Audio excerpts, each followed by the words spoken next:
Hello friends, प्रीति ma'am's academy में आपका स्वागत है। फ्रेंड्स, आज की इस वीडियो में हम सॉल्व करने वाले हैं पार्टनरशिप फाइनल अकाउंट के प्रैक्टिकल प्रॉब्लम्स का last question, that is question number 10। तो सबसे पहले हम क्वेश्चन को पढ़ेंगे, एडजस्टमेंट को टिक करेंगे, उसके बाद हम सम को सॉल्व करेंगे। तो चलिए हम क्वेश्चन को पढ़ लेते हैं। तो फ्रेंड्स, आज हम सॉल्व करने वाले हैं क्वेश्चन नंबर 10। तो सबसे पहले हम हेडिंग पढ़ लेते हैं, क्या दिया है। Shipra and Manisha are partners sharing profit and losses in their capital ratio. उनका प्रॉफिट एंड लॉसेस कौन से रेशियो में, यानी कि पार्टनर्स प्रॉफिट शेयरिंग रेशियो क्या है, कैपिटल रेशियो से हमें लेना है।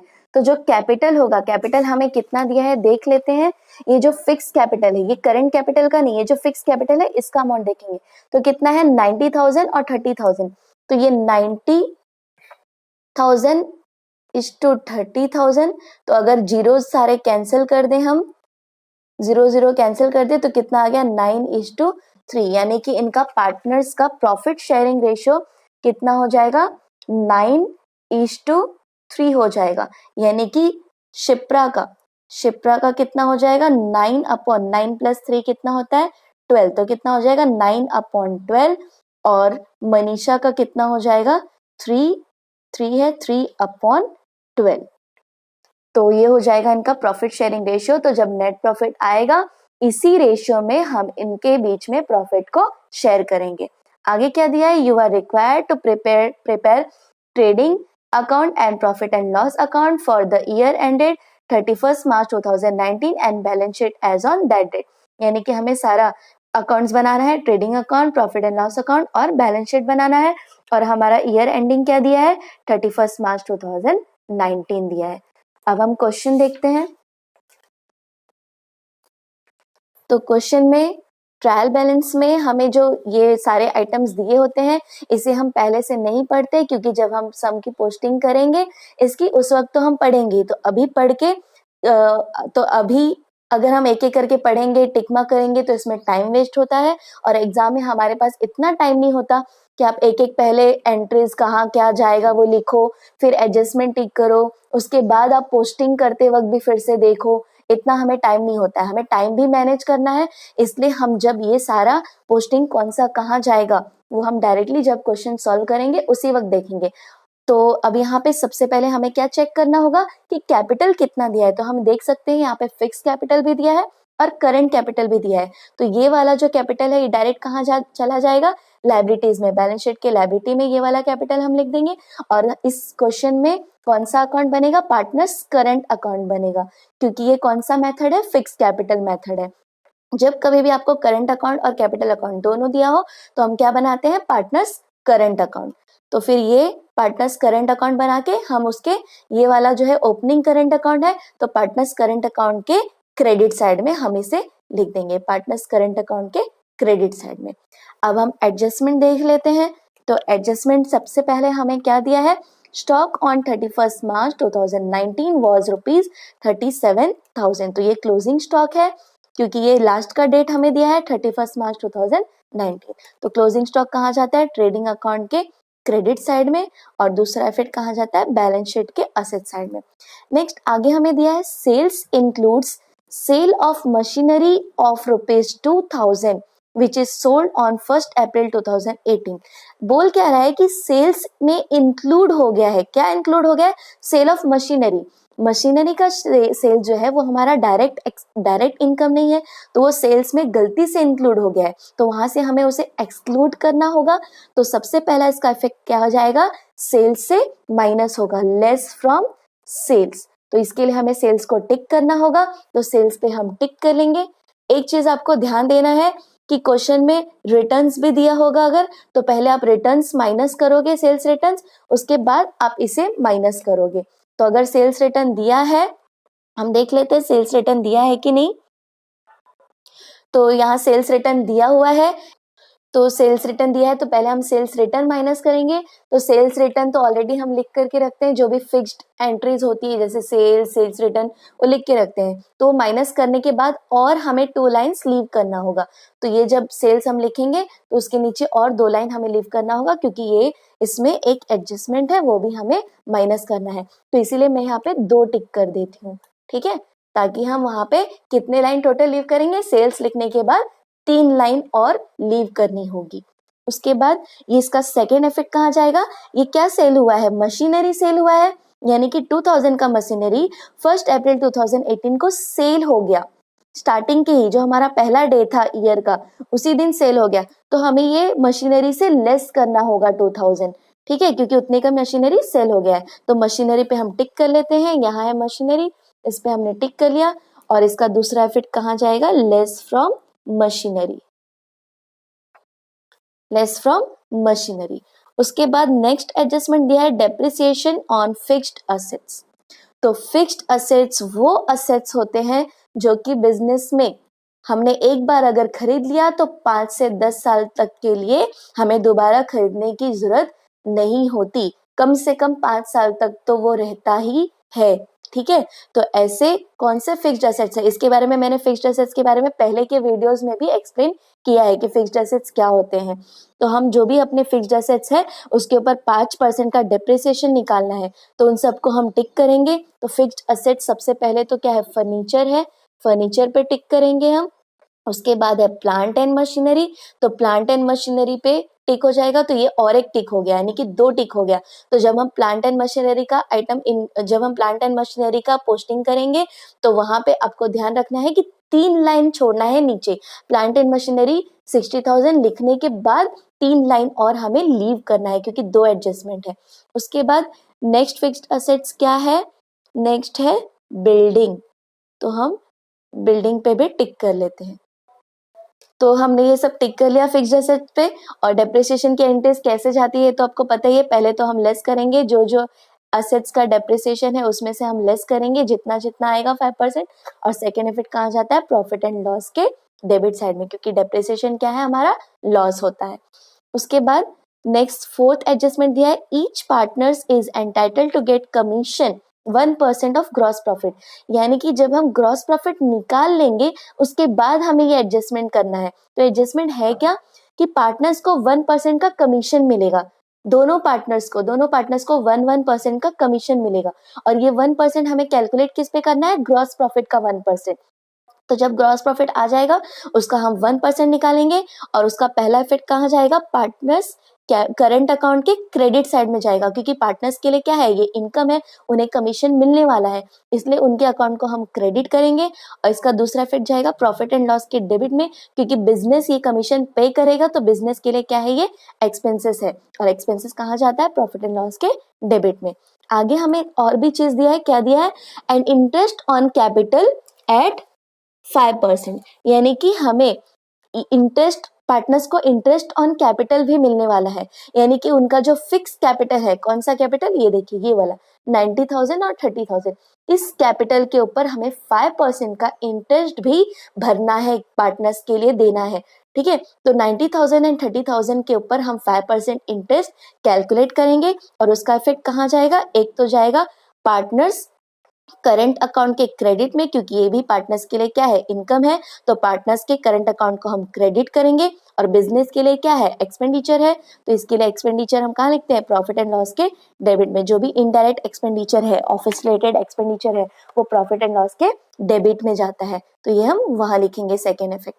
अब इसके बाद नेक्स्ट एडजस्टमेंट क्या है, outstanding expenses wages ₹200 and salaries ₹500।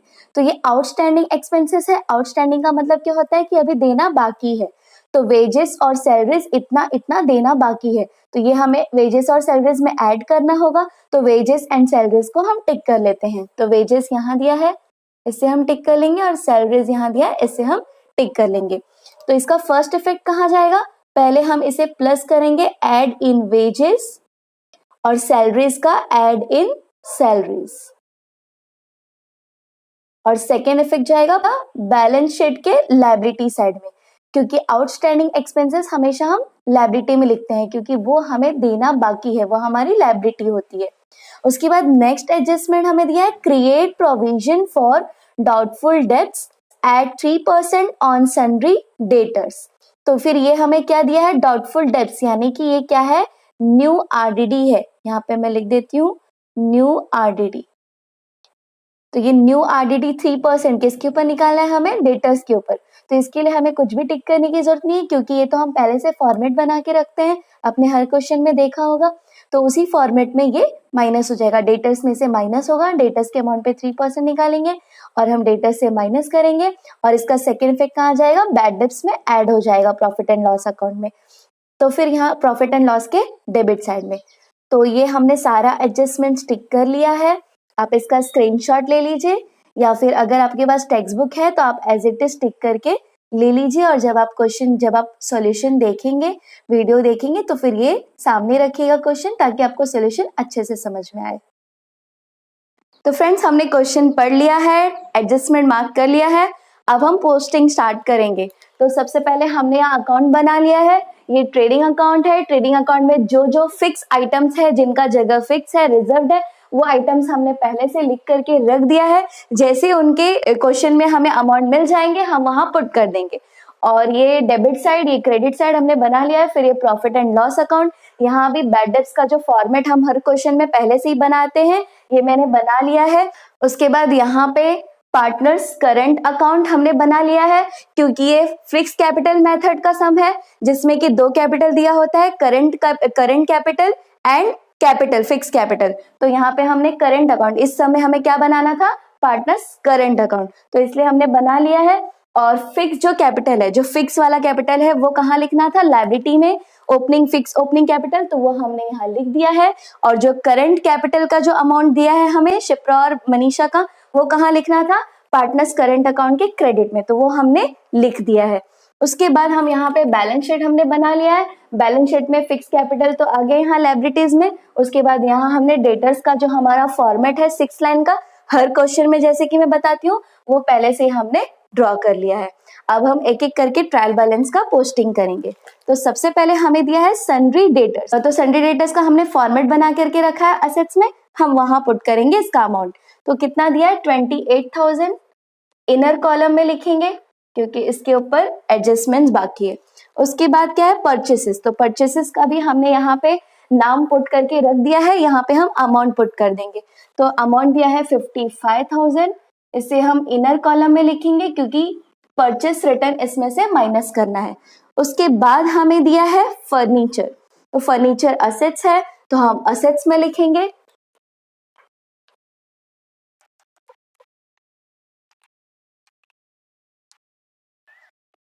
Furniture पे एडजस्टमेंट है, इसलिए हमने उसे इनर कॉलम में लिख दिया, और यहाँ 1 लाइन हम लीव कर देंगे। और ये फर्नीचर अपना फिक्स्ड असेट होता है, इसलिए हम इसे ऊपर लिखते हैं। डेटर्स करंट असेट है, इसलिए हम नीचे लिखते हैं। तो हमें जो भी फिक्स्ड असेट्स मिलेगा वो सब हम यहाँ लिखेंगे। एक्चुअली जो फिक्स्ड असेट्स में प्लांट एंड मशीनरी है, वो सबसे टॉप में जाए तो और अच्छा है। अगर हम यहाँ फर्नीचर ना लिख करके यहाँ लिख दें और प्लांट एंड मशीनरी ऊपर लिखे तो और अच्छा है, ठीक है। लेकिन आपको सीक्वेंस उतना ज्यादा मैं बताऊंगी तो कंफ्यूजन होगा, इसलिए मैं ऐसे ही बता रही हूँ लाइन वाइज, ओके। तो उसके बाद क्या दिया है, प्लांट एंड मशीनरी, तो हम यहाँ लिख देंगे प्लांट एंड मशीनरी।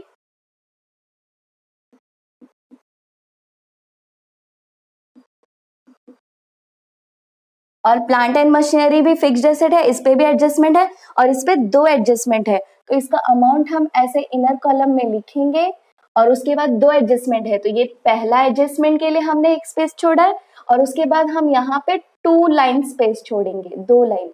एक तो यहाँ जो एडजस्टमेंट आएगा उसको ऐड या लेस जो करना है वो करके अमाउंट यहाँ लेने के लिए, फिर जो नेक्स्ट डेप्रिसिएशन का एडजस्टमेंट होगा वो हम यहाँ लिखेंगे, फिर अमाउंट आउटर कॉलम में ले लेंगे। तो टोटल यहाँ 3 लाइन छोड़ना है हमें। उसके बाद नेक्स्ट दिया है वेजेस, तो वेजेस कहाँ जाता है, ट्रेडिंग अकाउंट के डेबिट साइड में, मैन्युफैक्चरिंग रिलेटेड एक्सपेंसेस है वो, तो यहाँ जाएगा टू वेजेस। वेजेस का अमाउंट हमें दिया है 800, इस पे भी एडजस्टमेंट है, तो हम इनर कॉलम में लिख देंगे। उसके बाद नेक्स्ट है सैलरीज, तो सैलरीज कहाँ जाता है, प्रॉफिट एंड लॉस के डेबिट में, ये इनडायरेक्ट एक्सपेंसेस है, और इसके ऊपर भी एडजस्टमेंट है, तो अमाउंट हम इनर कॉलम में लिखेंगे।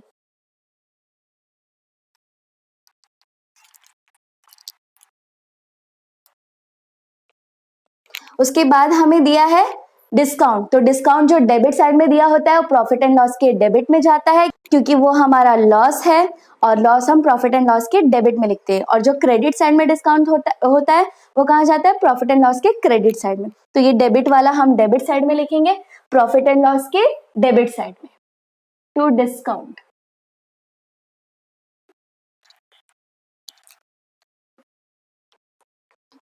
इसके बाद हमें दिया है bills receivable. Bills receivable asset होता है और ये करंट असेट है, इसलिए हम डेटर्स के या तो नीचे लिख सकते हैं या तो ऊपर लिख सकते हैं। तो यहाँ पे मैं लिख देती हूँ बिल्स रिसीवेबल। बिल्स रिसीवेबल हमें दिया है 14,400। उसके बाद हमें दिया है कैरेज आउटवर्ड। कैरेज आउटवर्ड जाता है प्रॉफिट एंड लॉस के डेबिट में, क्योंकि ये गुड्स प्रोडक्शन होने के बाद का एक्सपेंडिचर है। तो गुड्स प्रोड्यूस पूरा हो जाता है, उसके बाद का जो भी एक्सपेंडिचर होता है वो सब कहाँ जाता है, जैसे एक्सपोर्ट ड्यूटी, ठीक है, फिर carriage outward, warehouse rent, ये सब कहाँ जाता है, प्रॉफिट एंड लॉस के डेबिट में। तो हम यहाँ लिखेंगे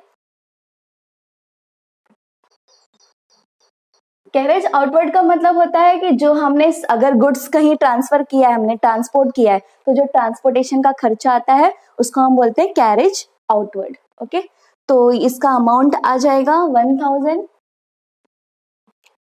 उसके बाद हमें दिया है पोस्टेज। तो पोस्टेज भी इनडायरेक्ट एक्सपेंडिचर है, हम यहाँ लिखेंगे प्रॉफिट एंड लॉस के डेबिट में, टू पोस्टेज।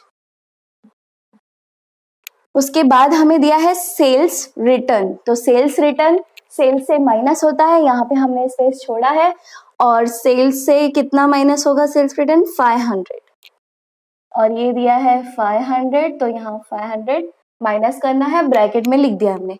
आगे हमें क्या दिया है, कैश इन हैंड। तो कैश इन हैंड और कैश एट बैंक उसके बाद दिया है, दोनों भी हमारा असेट्स है, तो ये हम असेट्स में लिखेंगे। और ये लिक्विड असेट है, तो लिक्विड असेट डेटर्स के बाद लिखते हैं हम। लिक्विड असेट का मतलब वो असेट होता है जो तुरंत खत्म हो जाता है, मतलब ज्यादा 3-4 महीने से ज्यादा नहीं टिकता। ओके, वो हमेशा फ्लक्चुएट होते रहता है। इसके बाद हमें दिया है इंश्योरेंस। तो इंश्योरेंस क्या है, हमारा खर्चा है, इनडायरेक्ट एक्सपेंडिचर है, तो ये हम लिखेंगे प्रॉफिट एंड लॉस के डेबिट में, टू इंश्योरेंस।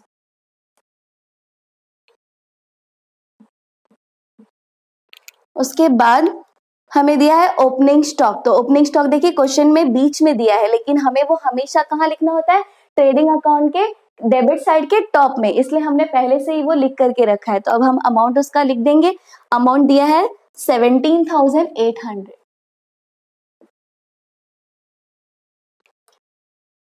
उसके बाद हमें दिया है ट्रेड एक्सपेंसेस। तो ट्रेड एक्सपेंसेस कहाँ जाता है, ये अभी अभी मैंने बताया था, गुड्स प्रोड्यूस होने के बाद का खर्चा है। जब हम ट्रेड करते हैं तो उसमें जो भी खर्चे आते हैं उसका, तो ये कहाँ जाएगा, प्रॉफिट एंड लॉस के डेबिट में। गुड्स बनने के बाद का जो भी खर्चा है, सेलिंग का, एडवर्टाइजमेंट का, ट्रांसपोर्टेशन का, गुड्स बनने के बाद का ये सब जो भी एक्सपेंडिचर होता है वो सब प्रॉफिट एंड लॉस के डेबिट में जाता है। ओके, तो हम यहाँ लिखेंगे टू ट्रेड एक्सपेंसेस।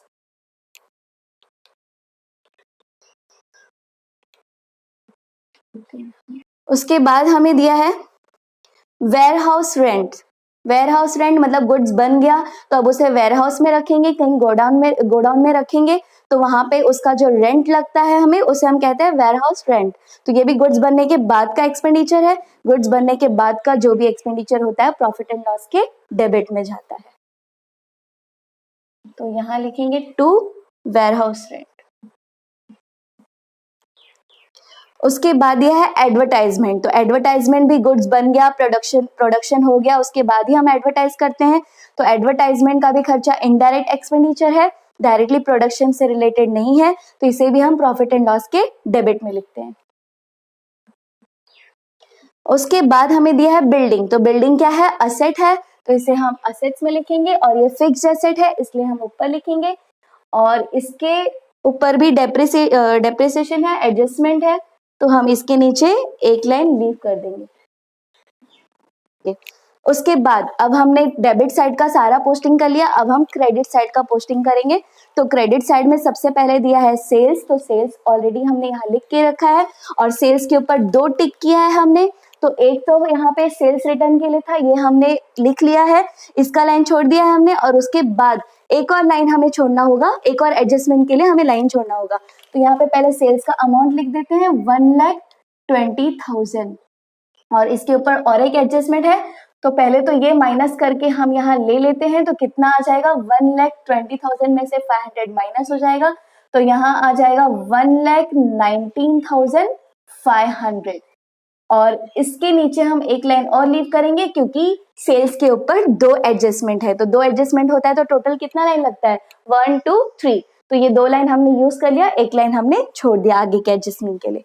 आगे क्या दिया है, रेंट, और रेंट डेबिट साइड में है तो प्रॉफिट एंड लॉस के डेबिट में लिखते हैं, क्रेडिट साइड में दिया होगा तो प्रॉफिट एंड लॉस के क्रेडिट में लिखते हैं। तो एक क्रेडिट है, क्रेडिट साइड में है तो प्रॉफिट एंड लॉस के क्रेडिट में लिखेंगे। यहाँ से हम 1 लाइन पहले तो लीव कर देंगे, उसके बाद लिखेंगे, क्योंकि यहाँ अगर ग्रॉस प्रॉफिट आएगा तो वो लिखने के लिए हमें स्पेस चाहिए।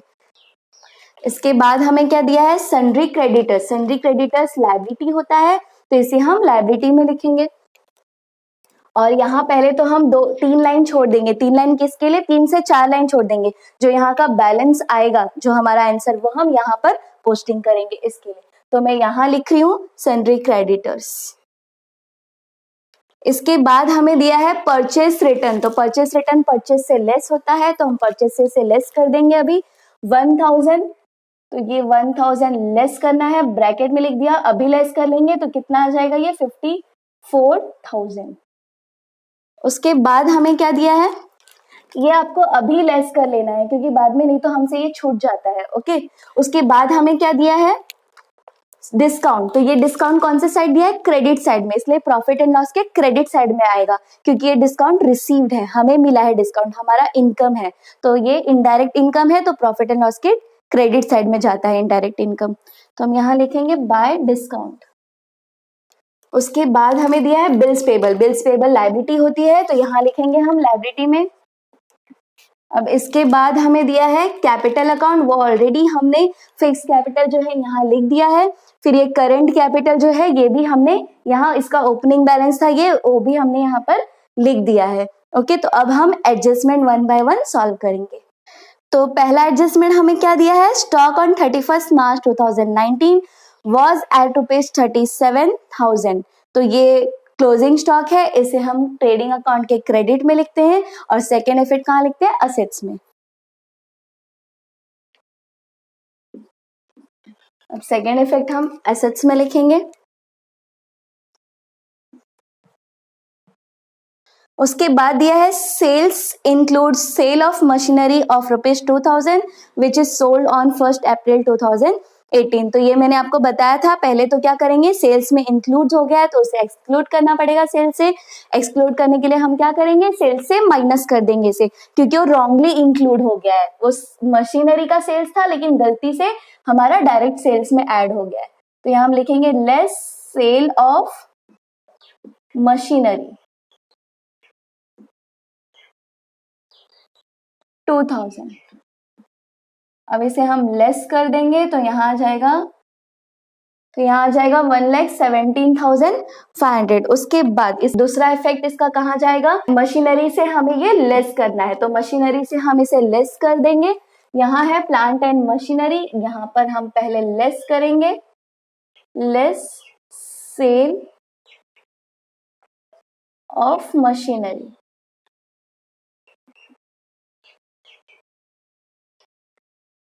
2,000।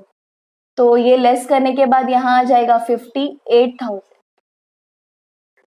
उसके बाद ये दोनों इफेक्ट हमने लिख दिया। उसके बाद आएगा डेप्रिसिएशन, नेक्स्ट थर्ड एडजस्टमेंट है depreciation on fixed assets at 5%। तो जितने भी फिक्स्ड असेट है हमने उन पे टिक किया था ऑलरेडी, हमने स्पेस छोड़ा हुआ है, उन सब पे 5% का डेप्रिसिएशन चार्ज करना है। तो सबसे पहले फर्नीचर लिखा है हमने, फर्नीचर पे 5% लिखेंगे हम, कितना आ जाएगा, तो 38,500, इसका 5% आ जाएगा 1,925। 5% कैसे निकालने आपको पता होगा, ये देखिए 38,500 इंटू 5/100 करेंगे तो ये अमाउंट आ जाएगा 1925। इसको कैलकुलेट करेंगे तो ये आ गया 1925। अब इसको हम इसमें से लेस कर लेंगे तो यहाँ पे आ जाएगा 36,575 आ जाएगा जब इससे इसको लेस करेंगे तो। फिर दूसरा फिक्स्ड एसेट क्या है? Plant and machinery. तो प्लांट एंड मशीनरी में 60,000 के ऊपर हम 3% नहीं निकालेंगे।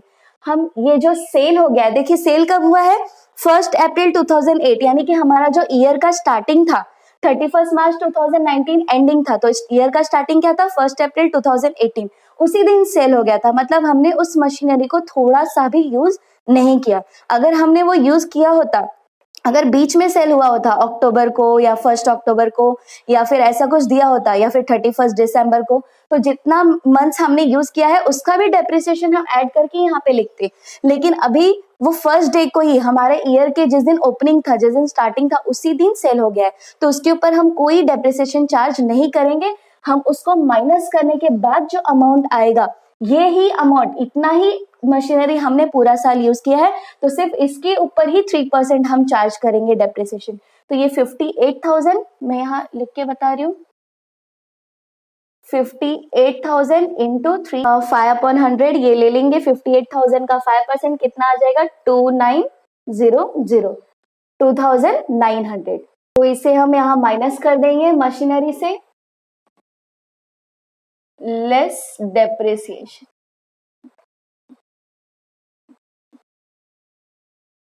2900। तो इसे माइनस करके यहाँ पे कितना आ जाएगा? 55,100। ओके, तो और एक फिक्स्ड एसेट बाकी है बिल्डिंग, तो इसके ऊपर भी हम 5% का डेप्रिसिएशन निकालेंगे। 5% दिया है,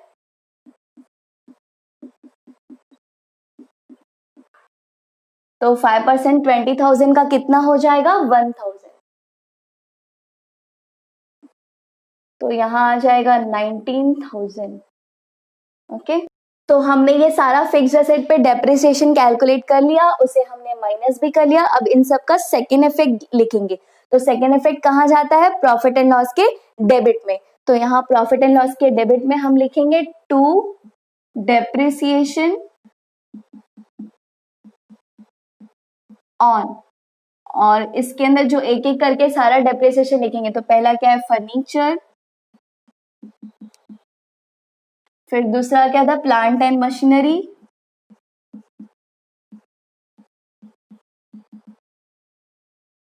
और फिर बिल्डिंग।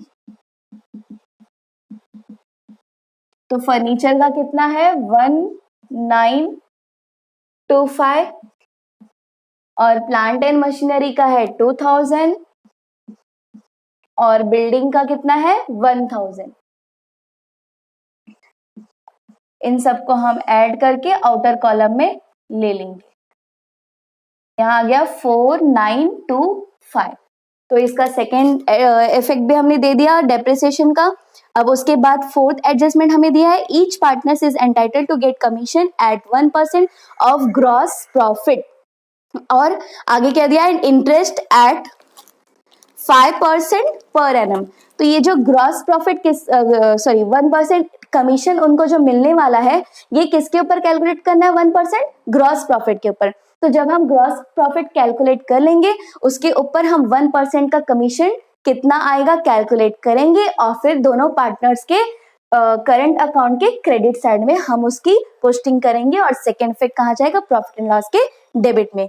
और दूसरा इंटरेस्ट ऑन कैपिटल भी है 5%, तो इसे हम अभी कर लेते हैं। लेकिन हमें याद रखना है कि एक एडजस्टमेंट बाकी है, वो ग्रॉस प्रॉफिट आने के बाद करना है।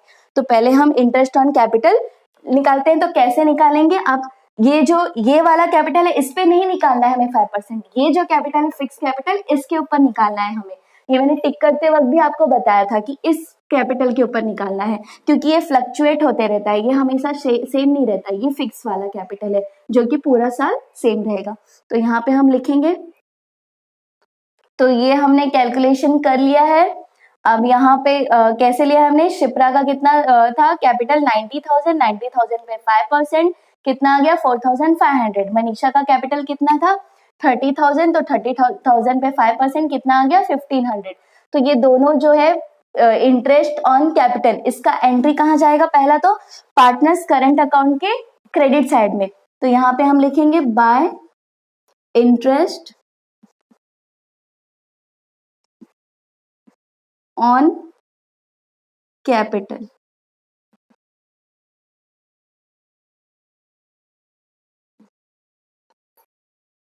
$1,500। अब इन दोनों का सेकेंड इफेक्ट जाएगा, तो सेकेंड इफेक्ट कहाँ जाएगा? प्रॉफिट एंड लॉस के डेबिट में, क्योंकि ये क्या है? बिजनेस के लिए ये एक्सपेंडिचर है। तो एक्सपेंडिचर हम यहाँ लिखते हैं इनडायरेक्ट एक्सपेंडिचर टू इंटरेस्ट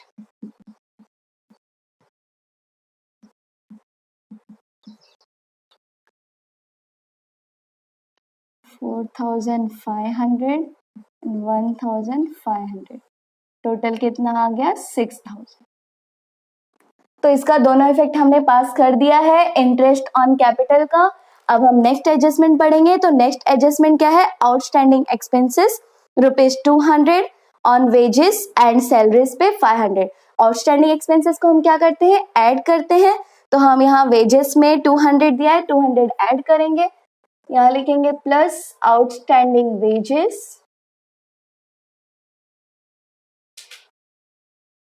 तो कितना आ जाएगा? ये 1000। और दूसरा आउटस्टैंडिंग हमें क्या दिया है?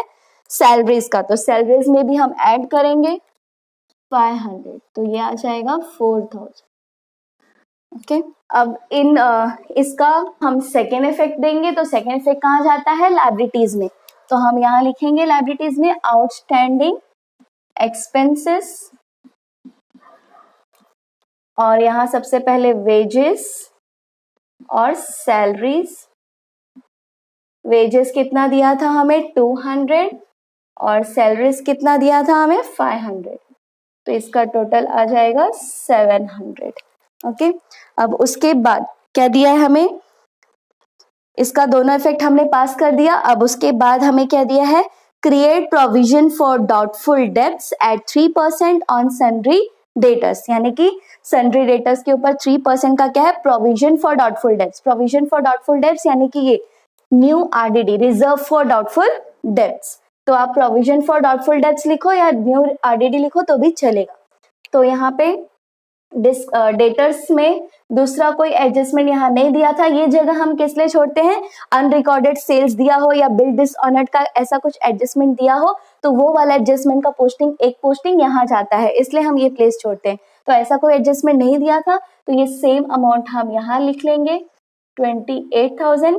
और न्यू बैड डेब्ट्स भी हमें नहीं दिया है कहीं क्वेश्चन में, पूरा एडजस्टमेंट हमने पढ़ लिया है, तो यहाँ भी हम डैश करेंगे और इसी अमाउंट को यहाँ नीचे लिख देंगे। अब न्यू आरडीडी हमें दिया है 3%, तो ये जो 28,000 है इसका हम 3% निकालेंगे। तो 28,000 का 3% कितना आ जाएगा? 840। तो ये 840 हम यहाँ लिख देंगे 840, और इसे हमें क्या करना है? माइनस करना है। तो इसे माइनस करके यहाँ आ जाएगा 27,160। अब इसका सेकेंड इफेक्ट जाएगा न्यू आरडीडी का। तो न्यू आरडीडी का सेकेंड इफेक्ट कहाँ जाता है? बैड डेब्ट्स में ऐड होता है।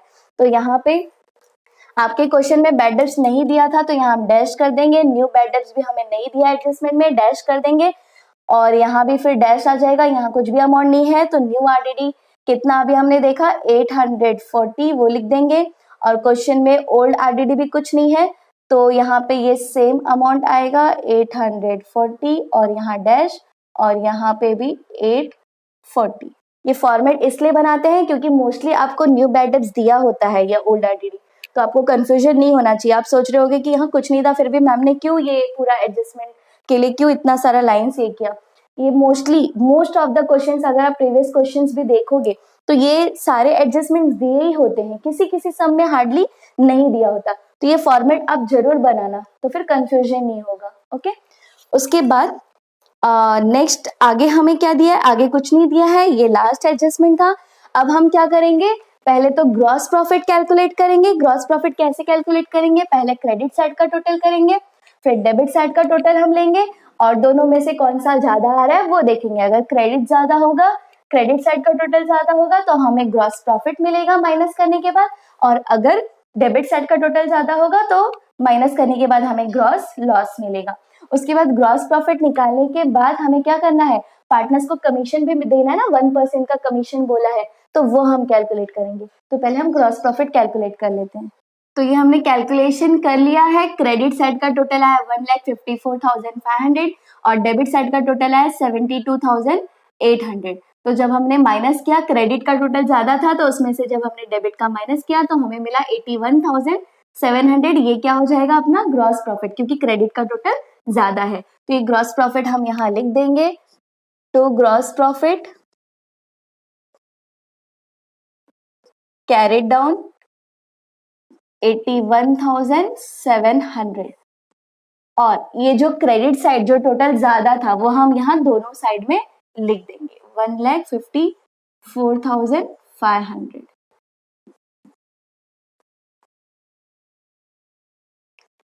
अब इसका पोस्टिंग हम कहाँ करेंगे, यहाँ कर देंगे प्रॉफिट एंड लॉस के क्रेडिट साइड में by gross profit brought down 81,700।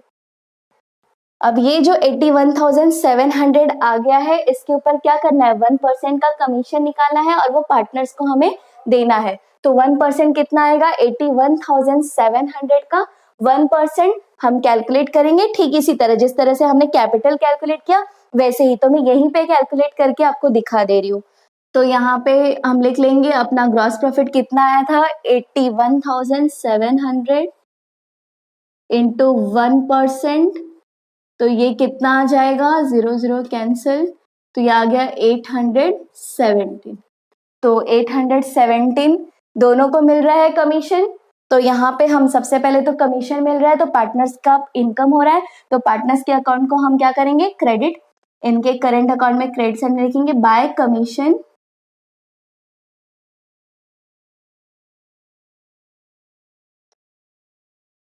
1%। तो कितना है 817 और यहाँ भी 817। अब इसका सेकेंड इफेक्ट जाएगा तो ये बिजनेस के लिए क्या है, ये लॉस है, तो लॉस प्रॉफिट एंड लॉस के डेबिट साइड में जाता है। तो यहाँ पे हम लिखेंगे डेबिट में to commission to partners, Shipra and Manisha 817। तो ये टोटल आ जाएगा। तो ये हमने टोटल ले लिया है इसका। अब हम आगे क्या करेंगे, अब हम आगे यहाँ से नेट प्रॉफिट निकालेंगे। नेट प्रॉफिट भी सेम उसी तरह हम निकालेंगे जैसे कि हमने ग्रॉस प्रॉफिट निकाला था। पहले क्रेडिट का टोटल करेंगे और डेबिट का टोटल करेंगे, और अगर क्रेडिट का टोटल ज्यादा आएगा तो नेट प्रॉफिट मिलेगा माइनस करने के बाद, और अगर डेबिट का टोटल ज्यादा होगा तो माइनस करने के बाद नेट लॉस मिलेगा। तो हम टोटल कर लेते हैं पहले और नेट प्रॉफिट निकाल लेते हैं। फ्रेंड्स, यहाँ पे प्लांट एंड मशीनरी का जो डेप्रिसिएशन था वो 2,900 था, मैंने बाय मिस्टेक 2,000 लिख दिया था, तो आप इसे करेक्ट कर लेना, 2,900 आएगा यहाँ पे, और इसका टोटल आ जाएगा 5,825। तो अब हमने ये क्रेडिट साइड का टोटल और इसके डेबिट साइड का टोटल हमने निकाल लिया है। क्रेडिट साइड का टोटल आया है 84,000 और डेबिट साइड का टोटल आया है 27,599। तो जब हमने इसमें से ये माइनस किया तो कितना मिल गया, 56,401। अब ये जो अमाउंट है ये क्या हो गया, नेट प्रॉफिट। अब इस नेट प्रॉफिट को दोनों पार्टनर्स के प्रॉफिट शेयरिंग रेशियो के हिसाब से हम डिवाइड करेंगे। तो प्रॉफिट शेयरिंग रेशियो क्या है, 9:3। तो फ्रेंड्स, ये हमने इनका अमाउंट निकाल लिया है। रेशियो था 9:3। तो शिप्रा का हमने लिया है नेट प्रॉफिट इंटू 9/12, 9 + 3 कितना होता है 12। तो ये इसका आ गया कितना, प्रॉफिट शेयरिंग इतना आ गया। और मनीषा का 56, ये नेट प्रॉफिट में से हमने 3, इसका कितना था रेशियो 3/12, तो इसका हमने ले लिया है। तो इसका प्रॉफिट में शेयरिंग कितना आ गया, 14,100.25। पॉइंट में आंसर आ रहा है, इसलिए आप जरा ध्यान से लिखना, मिस्टेक नहीं करना। तो यहाँ पे हम इसे लिखेंगे to net profit carried down, और यहाँ ब्रैकेट में आपको लिखना होगा transfer to partners current account. कैसे लिखना है आप पिछले सम्स में के वीडियो में अभी आप देख सकते हैं, यहाँ स्पेस कम है इसलिए मैं वो ब्रैकेट वाला नहीं लिख रही हूँ। ओके, तो यहाँ आप अंडरलाइन करेंगे और दोनों पार्टनर्स के नाम लिखेंगे। मनीषा, तो यहाँ शिप्रा को कितना मिला है, ये अमाउंट हम यहाँ लिखेंगे 42,300.75 और मनीषा को कितना मिला है 14100.25। अब ये जो दोनों अमाउंट हमें मिला है इसका टोटल यहाँ पे लिखेंगे, दैट इज 56,401। इन दोनों का ऐसे अंडरलाइन करके यहाँ पे आप टोटल लिखोगे। और इसके बाद जो ये जो क्रेडिट साइड का टोटल था जो कि ज्यादा था, वो आप दोनों साइड यहाँ नीचे, जैसे कि हमने यहाँ लिखा था ग्रॉस प्रॉफिट के निकालने के बाद जो क्रेडिट साइड का टोटल ज्यादा लिखा था, वैसे आप यहाँ पे भी लिख दोगे। ये जो क्रेडिट साइड का टोटल है यहाँ भी और यहाँ भी आप लिख दोगे। मुझे स्पेस नहीं है इसलिए मैं नहीं लिख रही हूँ। ओके, अब ये जो अमाउंट है शिप्रा और मनीषा का जो हमें नेट प्रॉफिट का शेयरिंग मिला, इनके अकाउंट में पोस्टिंग कर देंगे हम। तो यहाँ लिखेंगे बाय नेट प्रॉफिट 42,300.75। तो अब हमने ये लिख लिया है। अब हम ये मनीषा का जो क्रेडिट साइड है यहाँ का टोटल ले लेंगे और जो शिप्रा का जो क्रेडिट साइड है यहाँ का टोटल ले लेंगे और मनीषा के क्रेडिट साइड के टोटल में से यहाँ डेबिट साइड का टोटल माइनस करते हैं, बट यहाँ पे कुछ नहीं है तो जो यहाँ का टोटल आएगा वही हमारा बैलेंसिंग फिगर होगा। तो दोनों की क्रेडिट साइड का टोटल ले लेंगे और वही हम यहाँ पे लिख देंगे टू बैलेंस कैरिड डाउन करके, और वो अमाउंट हम लायबिलिटीज में ट्रांसफर करेंगे। तो हम यहाँ का पहले टोटल निकाल लेते हैं। तो फ्रेंड्स ये हमने इनका टोटल निकाल लिया है, ये भी पॉइंट में आ रहा है और यहाँ डेबिट में कुछ नहीं है, तो जो इसका टोटल आएगा वही सेम हम यहाँ बैलेंसिंग फिगर ले लेंगे। ओके, और ये जो टोटल आया है इधर का क्रेडिट का, वही हम इधर नीचे दोनों साइड यहाँ लिख देंगे। अब ये जो अमाउंट है बैलेंस कैरिड डाउन, ये सेम अमाउंट हम कहाँ ट्रांसफर करेंगे, लायबिलिटी में। तो यहाँ पे हम लिखेंगे करंट अकाउंट, यहाँ हम लिखेंगे करंट अकाउंट। पहले तो इसका हम टोटल लिख लेते हैं, इन दोनों का टोटल कितना आएगा 1,20,000 और उसके बाद ये जो अमाउंट आया है ये हम यहाँ लिख देंगे शिप्रा एंड मनीषा।